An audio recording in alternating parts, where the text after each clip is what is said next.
राजस्थान के कैबिनेट मंत्री डॉक्टर किरोड़ीलाल मीणा ने उदयपुर में पटेल फास्केम खाद कंपनी पर छापा मारा।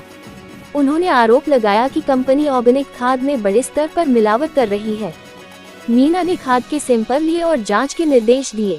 उन्होंने कहा कि फैक्ट्री मालिक किसानों के साथ धोखा न करें और मिलावटी खाद बनाने से बचें। मीणा ने ये भी कहा कि उदयपुर की सभी खाद फैक्ट्रियों की जांच की जाएगी और मिलावटी खाद बनाने वालों के खिलाफ कानूनी कार्रवाई की जाएगी। मंत्री ने कहा कि मई महीने में अलग अलग सैंपल लिए गए थे जो मानकों पर खरे नहीं उतरे। 8 सैंपल फेल हुए हैं और पहले भी शिकायत मिली थी। उन्होंने फैक्ट्री मालिकों से निवेदन किया कि वे मिलावटी खाद बनाना बंद करें और किसानों के साथ खिलवाड़ न करें। फास्केम लिमिटेड, तो हमको शिकायत मिल रही थी इस सहित अनेक दूसरे प्लांट्स की कि जो अपना एसएसपी बनाया जा रहा है, जिसको सरकार प्रमोट कर रही है, 50 किलो के बैग पर इनको 388 रुपये की सब्सिडी भारत सरकार देती है। भारत सरकार इसलिए ये डीएपी का अल्टरनेटिव बने, लेकिन इसकी घटिया की शिकायत मिली है, जिसमें सल्फ्यूरिक एसिड का वो टैंक खड़ा है वो होना चाहिए 98%, वो 65-70% का ही खरीदते हैं, वो महंगा मिलता है। इसलिए वो जो हमको जानकारी मिली, जांच का विषय, उसका सैंपल लेंगे। ऐसे ही जो ये रॉक फॉस्फेट है वो भी घटिया क्वालिटी का है।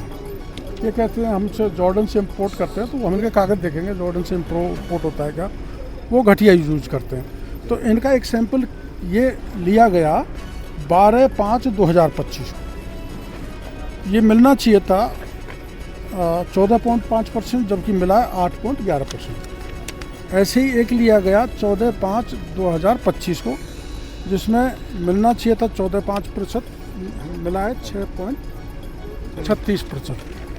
ऐसे ही एक सैंपल लिया गया 30/4/2025 को, मिलना चाहिए तो 14.5, मिला है 7.2% में। इट मीन्स ये घटिया है, ये किसान के काम का नहीं है। और ये एक हमारे पास इंफॉर्मेशन है जिसमें पेरीफ्री में, मतलब यहाँ से जाने के बाद जो सैंपल लिए गए करीबन 632, उसमें 15 इनके अमानक पाए गए हैं।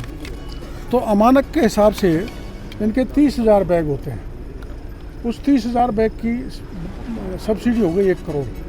तो हम इनसे ये पूछ रहे हैं कि 30,000 बैग जो कंडम है वो कहाँ है, हमें बता दो, किस किस KVSS पे, किस किस GSS पे। ये इनका जवाब देंगे, क्योंकि गुणवत्ता उनकी प्रॉपर नहीं है। एक ये जो आपने कागज़ दिया है, 8 सैंपल ये हैं जो अमानक पाए गए। तो अमानक मीन्स कोई काम का खाद किसान को नहीं दिया जा रहा।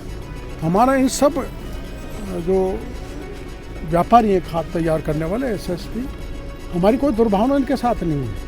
हम कोई व्यापारी के खिलाफ नहीं है। हम तो व्यापार को प्रमोट करने की दृष्टि से सरकार 388 रुपये दे रही है एक बैग पर।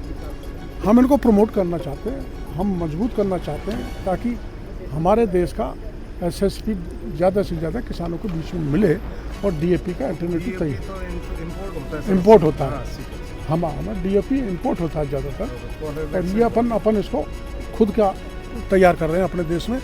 तो यहाँ भी किसानों के साथ किसी प्रकार का खेल वैसे ही नहीं हो जैसे किशनगढ़ में हुआ था।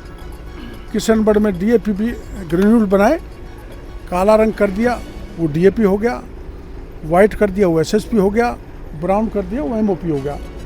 तो उस दृष्टि से हम सभी फैक्ट्री को देखेंगे और हम इन व्यापारियों से निवेदन करेंगे, आग्रहपूर्वक मैं निवेदन करूंगा कि आप ऐसा नहीं करें, इस प्रवृत्ति को छोड़ें, क्योंकि अपन को देश में पैदावार भी बढ़ानी है, किसानों को भी मजबूत करना है, और आप भी आर्थिक दृष्टि से मजबूत हों। पर ऐसा अन्याय किसानों के साथ नहीं हो। हम इनको सैंपल ले रहे हैं, अभी JD साहब आगे सैंपलिंग होगी, सैंपल की जांच होगी, और अमानक पाए जाएंगे तो मुकदमा दर्ज होकर इनके खिलाफ कार्रवाई की जाएगी। मानक पाए तो पीठ थपथपाएंगे। 8 सैंपल फेल हुए हैं, तो अब इनसे क्यों नहीं 8 और 3 11 8 और 3 11 पैसे का भी इसलिए कि इम्प्रूव की गुंजाइश है, इनको इम्प्रूव करना चाहिए, अपने देश का प्रोडक्ट अपने देश में मिल जाए, इसलिए निवेदन हम व्यापारियों से और भी आज करेंगे, कहीं पे सब सारा देखेंगे। अभी हम जा रहे हैं, बगल में ये बड़ा सा है, क्या नाम है रोड, रामा फेस्ट, वहाँ पर आ जाओ, वहाँ भी